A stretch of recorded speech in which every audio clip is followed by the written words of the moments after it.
Samantala, ilang linggo bago ang Semana Santa, dinidinig na rin ng LTFRB ang hiling na dagdag pasahe na mga bus na biyaheng probinsya. Pati Cebu Pacific, humiling ding itaas ang airfare dahil pa rin sa sunod-sunod na oil price hike. Saksi si JP Soriano. Huwag daw mabigla sakaling mabigyan ng maagang penitensya ang mga pasahero. Ilang linggo bago ang inaasahang pagdagsa ng mga kababayan natin pauwi ng probinsya ngayong Semana Santa. Sabi kasi ng LTFRB, sa susunod na linggo ay iaanunsyo nila kung aaprubahan ang fare increase petition ng mga provincial at city bus. Kasabay ng desisyon nila sa provisional fare hike petition para sa mga jeeps sa Metro Manila.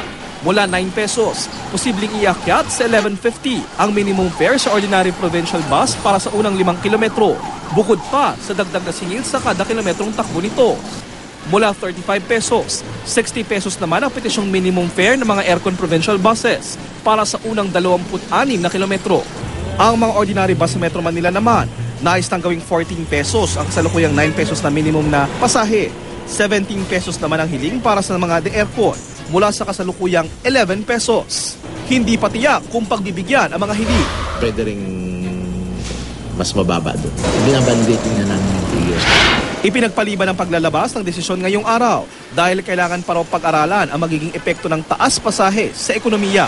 Mahirap talaga. And the fact is, wala siyang mathematical formula para masabi mong ito dapat yung increase at marami kang factors na i-consider. Karagdagang parusa na yan sa taong bayan. Kapag po tumaas uli yan. Ang mga magdadala ng sariling sasakyan pa probinsya sa Semana Santa, kailangan din daw maghanda ng bulsa.